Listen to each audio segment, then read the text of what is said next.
ये भाजपा वालों की औकात है जो रात दिन जो है ना पाकिस्तान को बुला करके जो है ना बिरयानी खिलाते हैं। आईएसआई को जो पठानकोट में देश की आजादी के बाद पहली बार आतंकवादी हमला हुआ पठानकोट में और पाकिस्तानी आईएसआई को बिरयानी खिलाया गया। पहली बार पाकिस्तान में जाके नरेंद्र मोदी बिन बुलाए वहां जाके बिरयानी खाए हैं। अरे ये लोग जो पाकिस्तान जो है ना समर्पित लोग हैं भाजपा वाले, ये हमें सिखाएंगे देशभक्ति? हमने देश को आजादी दिलाया, हमारे पुरखों ने, पंडित जवाहरलाल नेहरू जो है ना, शहीद आजम भगत सिंह, हमारे महात्मा गांधी जेल गए, अंग्रेजों के सामने घुटने नहीं टेके। ये माफी वीर सावरकर के औलाद हमें सिखाएंगे कि देशभक्ति क्या होता है। असली देशभक्ति हम है जो देश के युवाओं के साथ खड़े हैं, देश के जवानों के साथ खड़े हैं, देश में बढ़ती बेरोजगारी महंगाई के साथ खड़े हैं। असली देशभक्त हम है। ये 4 रुपए का चीज 20 रुपए में करके देशभक्त बनते हैं। ये देश को लूटने का काम कर रहे हैं और अडानी अंबानी का पेट भरने का काम कर रहे हैं। आप ही के जननायक को देश का गद्दार भी कहा जा रहा है। राहुल गांधी देश का गद्दार है, ऐसा कहा जा रहा है। अरे महात्मा गांधी जब देश को आजादी दिला रहे थे तो वही अंग्रेज इनको गद्दार कहते थे, एंटी नेशनल कहते थे।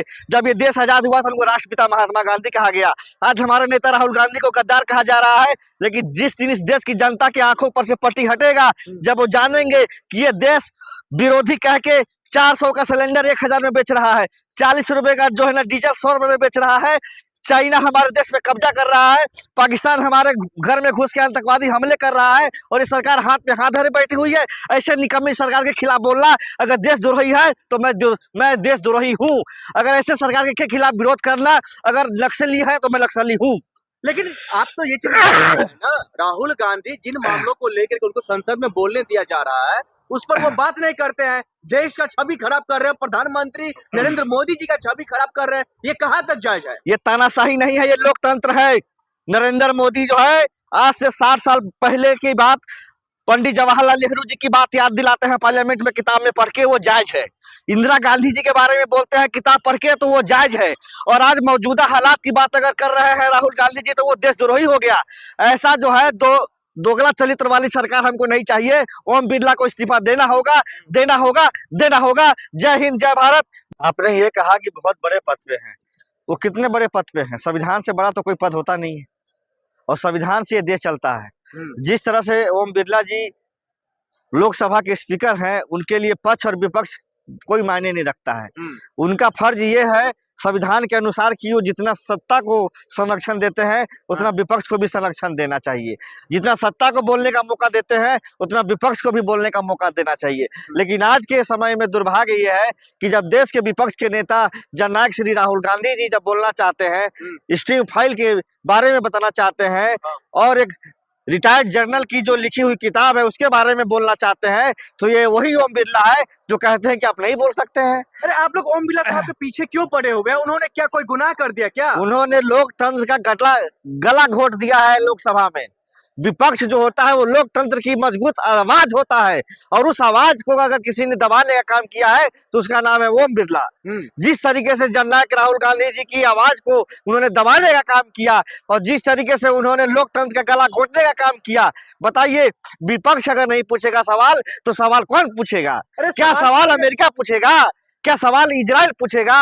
अमेरिका के सामने कहेगा जी हुजूर, और देश के विपक्ष को, नेता को देशद्रोही और गोली से मरवाने की ये धमकी देगा ओम बिरला का आदमी। मतलब क्या आप उनको पद से हटा देंगे? आप जो है कानून पारित करके उनको हटा देंगे? अगर इस देश में जनता की आवाज को लोकतंत्र में नहीं सुनने दिया जाएगा तो ऐसे आदमी को उस पद पे रहने का अधिकार बिल्कुल नहीं होना चाहिए। इसीलिए हम अविश्वास प्रस्ताव लाए हैं और इसका प्रमाण सबूत पूरे देश की जनता जान चुकी है। एक बार जब संसद चल रहा था जिसमें जो है उसमें लगभग 60 से ज्यादा सांसदों ने इस पर जो है सहमति जता दिया था, तो क्या लग रहा है इस बार वो पद से हट जाएंगे ओम बिरला? देखिए, हम आपको बताना चाहते हैं कि समाजवादी पार्टी, राष्ट्रीय जनता दल, टीएमसी, कांग्रेस पार्टी और सारे दलों ने मिल करके ओम बिरला जी के खिलाफ ये प्रस्ताव लाया है।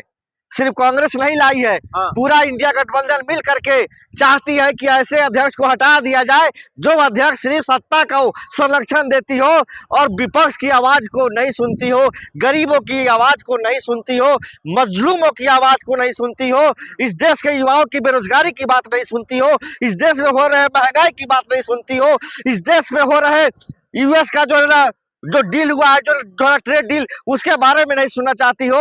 और ये सरकार अमेरिका इजराइल के सामने नतमस्तक हो गई है। इस सरकार के बारे में नहीं सुनना चाहती हो।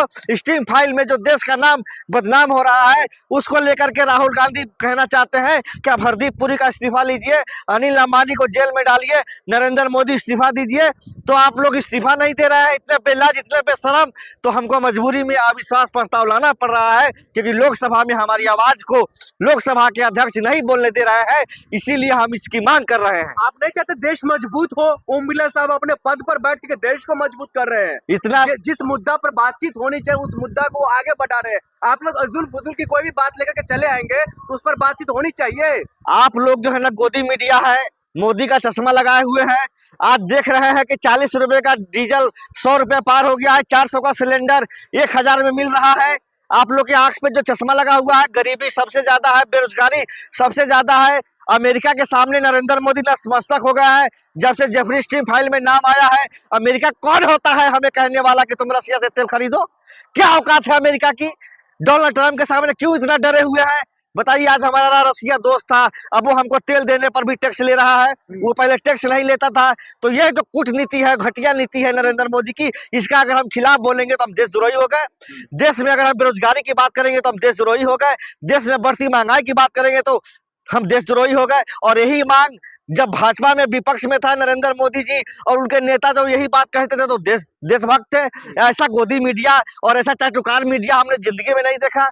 आप लोगों को शर्म नहीं आता है कि देश में बढ़ती महंगाई के खिलाफ बोलना चाहिए, बढ़ती बेरोजगारी के खिलाफ बोलना चाहिए, बढ़ते भ्रष्टाचार के खिलाफ बोलना चाहिए। हरदीप पुरी जैसा आदमी को इस्तीफा लेना चाहिए, नरेंद्र मोदी को इस्तीफा देना चाहिए, अनिल अंबानी को जेल में डालना चाहिए। ऐसे लोगों के खिलाफ नहीं आवाज उठाते हैं और आप अमेरिका के सामने नतमस्तक हो गए देश के प्रधानमंत्री जी। इससे बड़ा दुर्भाग्य क्या होगा? ऐसी सरकार इस देश में नहीं चाहिए। हमें ऐसी सरकार चाहिए जैसे इंदिरा गांधी ने आंख में आंख डाल करके अमेरिका के साथ बेड़ा का जो जवाब दिया था और अमेरिका जो है ना घुटने पे आ गया था और वो पाकिस्तान का साथ दे रहा था। अमेरिका हमारा दोस्त था, रसिया हमारा दोस्त था, ईरान, जो आज नरेंद्र मोदी की सरकार ने अपने कूटनीति से डिप्लोमेटिक सिस्टम बर्बाद कर दिया है। आज कोई भी देश हमारे साथ खड़ा नहीं हुआ। जब ऑपरेशन सिंदूर चल रहा था किसी देश ने साथ नहीं दिया, लेकिन चीन जो है पाकिस्तान का साथ दे रहा था। इससे क्या साबित होता है कि देश हमारा कमजोर होता जा रहा है दिन पे दिन। और इसका कारण है ओम बिरला। ये पार्लियामेंट में गरीबों की आवाज नहीं उठाने देता है और ये पार्लियामेंट को तानाशाही तरीके से जो है चलाना चाहता है। ऐसे हम ओम बिरला को नहीं रखना चाहते हैं उस गद्दी